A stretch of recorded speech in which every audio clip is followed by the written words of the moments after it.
മനോഹരമായ ഒരു ഗ്രാമത്തിലെ സ്കൂളിൽ രാജു എന്നൊരു കുട്ടിയുണ്ടായിരുന്നു.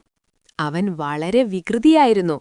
ക്ലാസ്സിൽ അധ്യാപകർ പഠിപ്പിക്കുമ്പോൾ ശബ്ദമുണ്ടാക്കുക, കൂട്ടുകാരുടെ പുസ്തകങ്ങളും പേനയും ഒളിപ്പിച്ചു വയ്ക്കുക എന്നിവയായിരുന്നു അവന്റെ പ്രധാന വിനോദങ്ങൾ. അധ്യാപകരവനെ പലതവണ ഉപദേശിച്ചെങ്കിലും രാജു അതൊന്നും കാര്യമാക്കിയില്ല.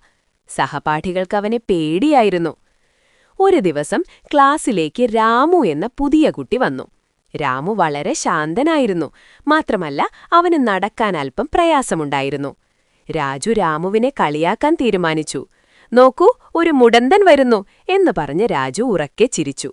രാമുവിനിത് കേട്ട് വലിയ വിഷമം തോന്നി. അവൻ തല കുമ്പിട്ടിരുന്നു. ഇന്റർവെൽ സമയത്ത് രാജു രാമുവിന്റെ ബാഗ് ഒളിപ്പിച്ചുവെച്ചു. ബാഗ് കാണാതെ രാമു കരയാൻ തുടങ്ങി. ഇത് കണ്ടു രാജുവും കൂട്ടുകാരും ആനന്ദിച്ചു. വൈകുന്നേരം സ്കൂൾ വിട്ട് എല്ലാവരും ഗ്രൗണ്ടിൽ കളിക്കുകയായിരുന്നു. രാജു കൂട്ടുകാരെ പിടിക്കാനായി വേഗത്തിലോടി. പെട്ടെന്ന് മൈതാനത്തുണ്ടായിരുന്ന ഒരു വലിയ കല്ലിൽ തട്ടി രാജു മുഖമടിച്ച് താഴെ വീണു. അവന്റെ കാലിനും നല്ല മുറിവുണ്ടായി. ചോര വരാൻ തുടങ്ങി. വേദന കൊണ്ടവൻ പുളഞ്ഞു. "അയ്യോ, എന്നെ സഹായിക്കണേ" എന്നവൻ നിലവിളിച്ചു. പക്ഷേ അവന്റെ വികൃതി സ്വഭാവം അറിയാവുന്നതുകൊണ്ട് മറ്റു കുട്ടികൾ ആരും അടുത്തില്ല. രാജു തമാശ കാണിക്കുകയാണെന്നവർ കരുതി. രാജു വേദന സഹിക്കാനാവാതെ കരഞ്ഞു. ആരും വരാത്തത് കണ്ടവനു ഭയം തോന്നി.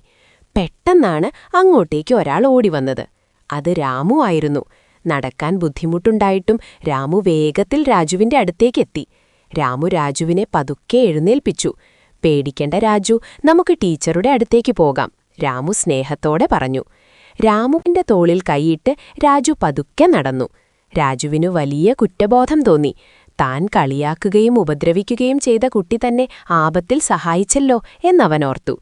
മുറിവ് ഡ്രസ് ചെയ്ത് കഴിഞ്ഞപ്പോൾ രാജു രാമുവിനോട് മാപ്പു പറഞ്ഞു. "രാമു, എന്നോട് ക്ഷമിക്കണം. ഇനി ഞാൻ ആരെയും ഉപദ്രവിക്കില്ല" രാജു പറഞ്ഞു. അന്നുമുതൽ രാജു വികൃതികൾ നിർത്തി എല്ലാവരോടും സ്നേഹത്തോടെ പെരുമാറുന്ന നല്ല കുട്ടിയായി മാറി.